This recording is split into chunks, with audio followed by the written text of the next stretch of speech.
Make WH question from the underline word, মানে আমরা কি করি এখানে যে জায়গাটা যে ওয়ার্ডটাতে কি দেওয়া থাকে আন্ডারলাইন দেওয়া থাকে সেখান থেকে আমরা একটা কোশ্চেন তৈরি করি। এখানে লেখা আছে হি ইজ প্লেইং, সাবজেক্ট আর হলো মেইন ভার্ব ছাড়া আর কিছু নেই।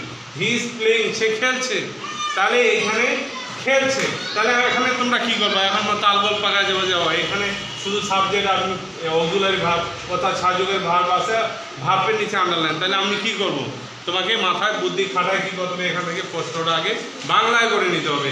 সে খেলছে, তুমি প্রশ্ন করবা সে কি করছে, সে কি করছে। তাহলে সে কি করছে হলে তুমি দেখো এখানে কি এর জন্য হোয়াট নিয়ে নিবা, হোয়াট নিবা না, কি এর জন্য তুমি হোয়াট নিয়ে নিবা, হোয়াট, তারপরে এখানে কি আছে তোমার হলো অক্সিলারি ভার্ব ইজ আছে, হোয়াট ইজ। এখন করছে, সে কি করছে, করার ইংরেজি কি ডু, তাই না, তাহলে হোয়াট ইজ। এখন বাকি থাকলো কি, এই যে সাবজেক্ট আছে হি, হোয়াট ইজ হি, তাহলে ডু মানে করা, তাহলে এখানে যেহেতু কন্টিনিউয়াস আছে আইএনজি আছে, এখানেও কি হবে আইএনজি হবে। হোয়াট ইজ হি ডুইং, সে কি করছে, বুঝছো। তাহলে এইরকম যদি ছোট ছোট WH দেখা যায় সাবজেক্ট আর সাহায্যকারী ভার্ব তারপর মেইন ভার্বের নিচে আন্ডারলাইন, তাহলে তোমরা এইভাবে করবা। যেমন ছিল হি ইজ প্লেইং, সে খেলছে, আমরা প্রশ্ন করব সে কি করছে, হোয়াট ইজ হি ডুইং, ঠিক আছে।